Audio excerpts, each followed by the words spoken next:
All right. Couple of trip announcements to share with you. Secretary General will be heading out of New York. He will first go to Germany, where he will attend the Munich Security Conference. On Friday afternoon in Munich, he will deliver an address at the opening segment of the conference with the theme, Turning the Tide, International Cooperation in a Time of Mounting Crises. He will also hold bilateral meetings with leaders on the sidelines of the conference. Then on the 22nd of February, the Secretary General will arrive in the Democratic Republic of Congo, where he will attend the 10th summit of the Regional Oversight Mechanism of the Peace, Security, and Cooperation Framework for the DRC and the region. At the summit, which will take place on February 24th, leaders from the Great Lakes region will take stock of progress and challenges in the implementation of the agreement signed in Addis Ababa 9 years ago. Prior to arriving in Kinshasa, the Secretary General will first travel to the eastern province of North Kivu and Ituri. He will meet with local authorities, with people displaced by conflict, and he will express his solidarity with the men, women, and children who continue to be deeply affected by violence in that region. While in Kinshasa, the Secretary General is also scheduled to meet with President Felix Tshisekedi, senior members of the Congolese government, as well as civil society leaders. And finally, he will then go on to Geneva to deliver remarks at the opening of the 49th regular session of the Human Rights Council. And while he's in Geneva, he will also, he's expected to take part in a press conference, virtual press conference linked to the release of the upcoming IPCC climate report, but we'll share details with you on that later. The Deputy Secretary General, Amina Mohammed, as you know, is in Haiti, where she arrived this morning in Port-au-Prince to attend an international event for the financing of the reconstruction of Haiti's southern peninsula following the August 2021 earthquake. In her opening remarks, Ms. Mohammed, who also visited Haiti 6 months ago, in the immediate aftermath of the tragic earthquake, noted that with strong government leadership and partnership with communities and international partners, emergency relief was provided to 600,000 people in need. The Deputy Secretary General added that we are aware that aid budgets are under pressure across the globe and that there is donor fatigue. But this is not the time to give up, she said, stressing that Haiti needs our support. We need Haiti to succeed in its path to stability, democracy, and sustainable development. She also emphasized the importance of focusing on the long-standing structural causes of Haiti's challenges and that the Haitian people, like people everywhere in our global community, deserve a stable, peaceful, and prosperous future.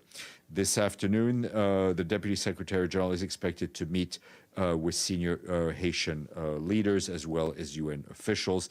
She will also have a program tomorrow, which we will share with you. Back here, you will have seen the Secretary General spoke at today's Security Council meeting on relations between the UN and the Collective Security Treaty Organization, the CSTO. He said that the CSTO has been an important partner for the UN, adding that several memoranda of understandings and protocols in cooperation between the organization and various UN entities are a testament to the increasing depth and breadth of our relationship, notably in the areas of counterterrorism, drugs and crime, refugees, and peace and security. He outlined 3 areas of strengthening relations with the CSTO: cooperation on conflict prevention, counterterrorism, counter-narcotics, cooperation on peacekeeping, and cooperation in the context of Afghanistan, where he warned the humanitarian crisis is worsening by the day. Yesterday afternoon, you also heard from Hans Grunberg, the Special Envoy for Yemen, and Martin Griffiths, the head of the Office for the Coordination of Humanitarian Affairs, who also briefed you on Yemen.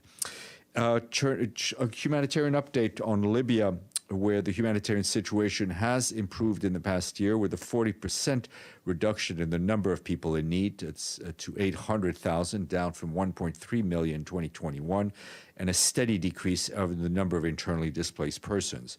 Due to the uncertain political situation, the humanitarian response plan issued in 2021 has been extended till the end of May and requests $75.3 million to assist 211,000 people on the ground in the greatest need.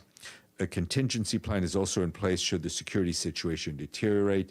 Key humanitarian needs are protected. access to critical services such as healthcare and education, water and sanitation, and access to basic household goods and commodities. And from South Sudan, our humanitarian coordinator there, Sarah Besolov-Nyanti, today strongly condemned the continuing violence we are seeing in the country that is impacting the safety of civilians and humanitarian workers and also disrupting the delivery of aid and services to vulnerable people. On the 10th of February, a nurse working with an international aid organization was killed and several civilians, including aid workers, were injured in the town of Agok in the Abyei province. Some 70,000 men, women, and children have been displaced by this fighting, and humanitarian operations have been temporarily suspended. On the same day, an aid worker was killed in the crossfire in Myanmar in Unity State, and on the 12th, also in Unity State, a clearly marked fire resulting in 3 health workers being gravely injured. The humanitarian coordinator stresses that these appalling acts of violence against civilians and humanitarians must stop. Every day, people in South Sudan are struggling to survive, and violence has no place in a country determined to move forward towards peace. Attacks against civilians, humanitarian staff, and their assets, along with the destruction and looting of aid supplies intended for the most vulnerable, is unacceptable. They also severely impact the UN's ability to deliver assistance. From Myanmar, our colleagues at the country team there tell us that they remain concerned over the deteriorating security situation, the humanitarian and human rights situations due to the heightened conflict. This has led to further loss of life, loss of civilian lives, destruction of homes, livelihoods, and a surge in internal cross-border displacement. A total number of men, women, and children who remain displaced due to conflict and insecurity since the military takeover a year ago stands at 438,800. According to UNHCR, this is in addition to 370,000 people who were already internally displaced due to the conflict before the military takeover. Aid governments are worried over reports of the wide-scale destruction of civilian properties, with more than 3,500 houses, churches, monasteries, schools, and markets having been either burnt down or destroyed since last February. The humanitarian community in Myanmar continues to reiterate their call for safe, unhindered humanitarian access to those in need, including in conflict areas where the situation is most acute. The 2022 Humanitarian Response Plan aims to reach a record 6.2 million people, and we need $826 million to make that happen. You may have seen that Geir Pedersen, the Special Envoy for Syria, met today in Damascus with the Syrian Foreign Minister, Faisal Mekdad. He told reporters afterwards that they had a very thorough, in-depth discussion on all aspects of the Syrian crisis. He said that after his discussions, he's more optimistic that it will be possible to convene the 7th round of the drafting body of the Constitutional Committee, hopefully sometime in March. Mr. Pedersen added that he will speak to the Syrian opposition and have a few more rounds of discussions before deciding on the convening of the new round. Quick COVID update, this time from Laos. The UN team there, led by the resident coordinator, Sarah Sekenes, continues to support the pandemic. The UN has provided personal protective equipment, food assistance, and medical and lab equipment. We also have helped on initiatives for children returning to safely in school. The UN has contributed to a campaign spotlighting the safety and effectiveness of vaccines. To date, the Lao People's Democratic Republic has received enough vaccines through COVAX to reach just over half of the population, some 4.2 million people in the country, which is more than half, more than half people have been vaccinated. Ms. Lederer. Thank you, Steph. In light of the ongoing Ukraine crisis and the President of the United States and the head of NATO saying they see no sign of a Russian pullback of troops, has the Secretary General been speaking to any world leaders? We know he's probably going to see quite a number of them in Munich. No, I think, as you say, he will have a number of bilaterals in Munich. Others in the Secretariat have been in touch with various parties. You know, we continue, we were seeing this, and I mean, the Secretary General's view continues to be one of encouragement. by the recent signals regarding intentions to continue with diplomacy in relation to security concerns in the region. Benno. Can you specify who the SG will meet in Munich? No, we'll, as usual in these conferences, things are rather fluid. We will, as soon as they happen, we will confirm them because there are also other meetings going on in Brussels. So it's a matter of finding the time slots where everybody agrees on. Yes, sir. So we know that this year Russia is not joining the Munich Security Conference. Will the Secretary General consider to travel to Moscow to meet with some of the leadership in Moscow? No, there's no travel planned at this point. As you know, he had a rather lengthy conversation with Foreign Minister Lavrov, I think just 2 days ago. But for that conversation, I believe they talked more than Ukraine, right? Yes, they talked about Libya, they talked about Syria, and they talked about the visa issue, which we've been dealing with for quite some time. Kirsten. Different topic. Just wondering if you could, if the Secretary General has any reaction to the latest Amnesty International report finding that Tigrayan forces were responsible for rape, murder, pillaging, and also has any more humanitarian access been? No, I've not had a humanitarian update from Ethiopia for a couple of days. We'll try to get one for you for tomorrow, but there's been no mass movement and unlocking that we're aware of. I mean, this is just another example of how Ethiopian men, women, and children, civilians have been suffering. I mean, I think we all recall the Deputy Secretary General's strong words, which is, it's across the board, right? And the level of suffering is unimaginable. And this should be yet another reason to continue and build on the positive steps we've seen in the last 24, 48 hours, the lifting of state of emergency, but to move towards a political dialogue and in parallel, a much easier flow of humanitarian aid to all those who need it. Yep, please. Thank you, Stephen. On Libya, the current Prime Minister and the designated Prime Minister deployed armed group to Libyan capital, and many expecting that there will be no handover between the two Prime Ministers. What's your assessments of the situation right now in the capital, and what's your message to the Libyan leaders and to those who have influence on them? Look, the information that we have is that the security situation in Tripoli at this point remains calm. Our message to all Libyan stakeholders, all those who have an influence on those stakeholders, is to work towards the stability of Libya and for all to refrain from any escalatory action. I mean, you know, I just read a few minutes ago a humanitarian update from Libya, which for once was rather positive, right? I mean, we see less internally displaced people, fewer people in need. That's because there's calm. I mean, you don't need to be a Nobel Prize winning scientist to understand the correlation between increased security activity and internally displaced people, between fighting within a country and the suffering of the people. So there is calm in Tripoli. We want our message to all the Libyan parties is to ensure that calm continues. Philippe.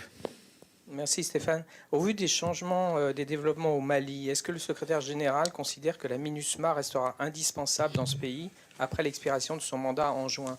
Je sais que c'est le Conseil de sécurité qui décide, mais quelle est la position du secrétaire général sur ce sujet?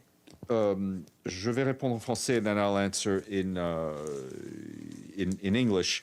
It is clear, il est clair pour nous que la MINUSMA joue un rôle indispensable pour la consolidation de la paix, pour aider à soutenir la transition politique dans un créneau de temps qui est, je dirais, raisonnable et acceptable, et pour la protection des civils au Mali. The question was about sorry, I have a French brain and an English brain, and they don't often speak to each other. Thank you. So the question was about Mali and the importance of the UN mission. The mission continues to play a very critical role in Mali, notably working in support of the authorities to prevent terrorist attacks, to protect civilians, to encourage the Malian authorities to complete the political transition within a reasonable time frame, and the re-energizing of the peace agreement, and of course the protection of civilians, which the mission does every day and often at extremely and the ultimate cost for a lot of our peacekeepers. Stefano, and then Ibtisam. Thank you, Stefan. It's about the situation in Ukraine and between Ukraine and Russia. The Secretary General he just told us that told the world that the world has to respect the Charter of the United Nations. Recently, President Putin mentioned that in Europe, actually, there was a war, mentioned Kosovo, and where the Charter apparently was not respected. So my question is, that the Secretary General, what does he think about that time, at the time when there was a war for Kosovo, the so-called humanitarian war?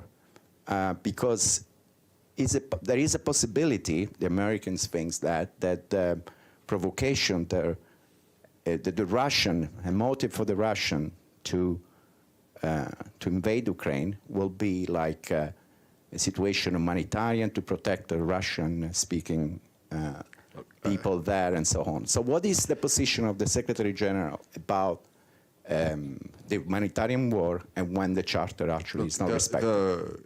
I think every Secretary General that I've worked for, the last 3 that I've worked for, have always spoken out very clearly and very strongly for every member state that is a member of this organization that has signed on to the Charter to respect that Charter. And this Secretary General will continue to do so.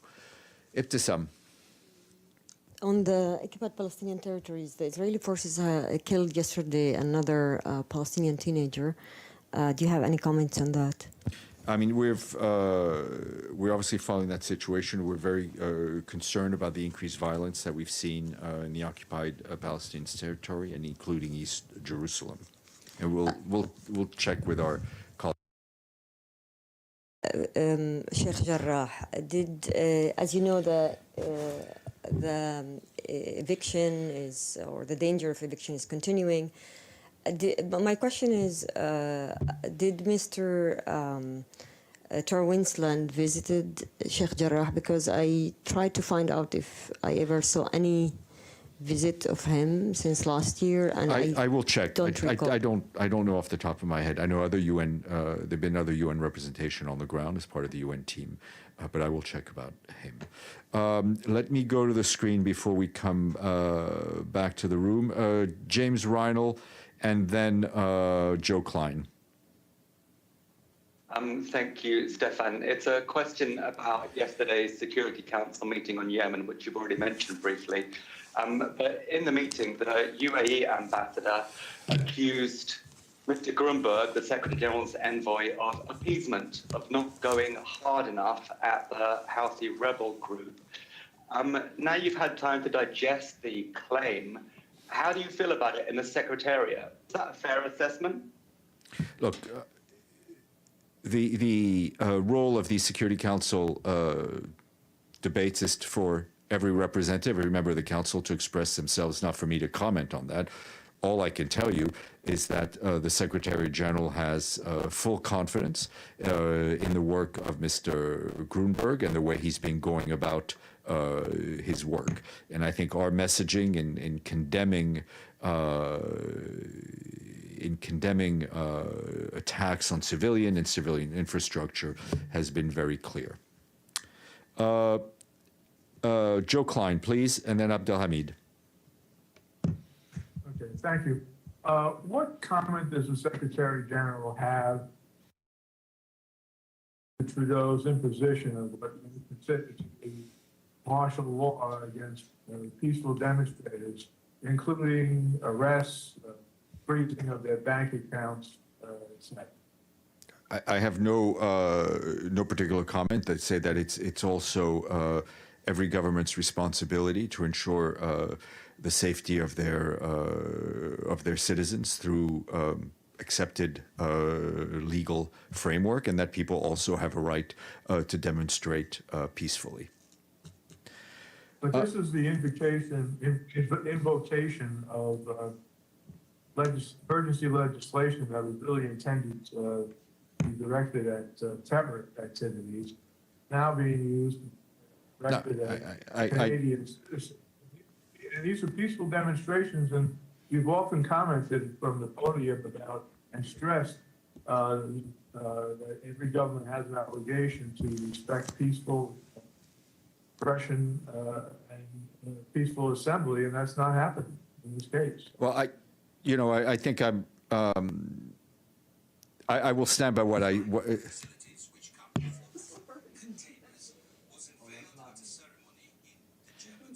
Sorry, no, sorry. Edie's trying to bring a little soundtrack to the briefing. That's okay. No, Joe, I heard your question. I mean, that's your analysis. My first answer stands. Abdelhamid? Thank you. No problem. Abdelhamid? Thank you, Stefan. In fact, Sam asked some of my questions, but I want to add about Sheikh Jarrah. It has been under siege for 4 days. Knesset member, ultra-rightist Itamar Ben Rafir brought some members of Knesset and invaded Sheikh Jarrah as we speak, just 35 minutes ago. And the people in Sheikh Jarrah cannot leave and no one can come in. So this situation is unacceptable for the international community, supposedly, but there is no word from the UN.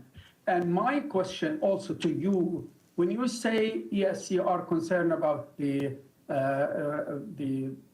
escalation of violence, violence coming from whom? Why you put both sides on the same time? We had Barghouthi yesterday in the village of Nabi Saleh. Okay. Who is attacking? Who is invading? Who is occupying? Who is taking over? Why you? Okay, Abdelhamid, Abdelhamid, please. I think in terms of the general situation in the occupied. Can you hear me? I can't hear you, Stefan. Okay, now. Okay. Can you? In terms of the situation in the occupied Palestinian territory and Gaza, I would refer you to all the reports and everything we have said, and I think we've made the situation report on it as clearly as possible. We're obviously following very closely the situation in the Sheikh Jarrah neighborhood in occupied East Jerusalem, including the possible eviction. It is very important that there is no escalation, and that restraint be shown. And I think we have and will continue to call on the Israeli authorities to put an end to the demolitions, to put an end to the eviction of Palestinian families, whether in that neighborhood or other places in the occupied West Bank. Okay, Edie and then Benno. Apologies. That's okay, don't worry. We've all been there at one time. It could have been worse. Does the Secretary General have any comment on the swearing in of the coup leader as the president of Burkina Faso? What we want to see in Burkina Faso, and as in other places where we have seen military coups, is a quick or as quick as possible transition back to democracy, back to a system where people have a right to choose their leaders, and that should be done within an acceptable time frame. Benno. Just to follow up to Munich. So obviously the Secretary General always stresses that coming together and talking is the best way to solve crises. Now Russia is not there. How unfortunate is that? Look, I mean, you know, let's. Munich is a very important calendar on the yearly point on the yearly calendar for discussions, but it is not it is a private meeting, so to speak. It is an opportunity to meet with people. So the Secretary General will speak to those who he feels he needs to speak to, who are there. But it is clear that there are a multitude of other ways for leaders of different countries to speak to each other or see each other. Okay. Thank you all. Ms. Kubiak, the stage is yours.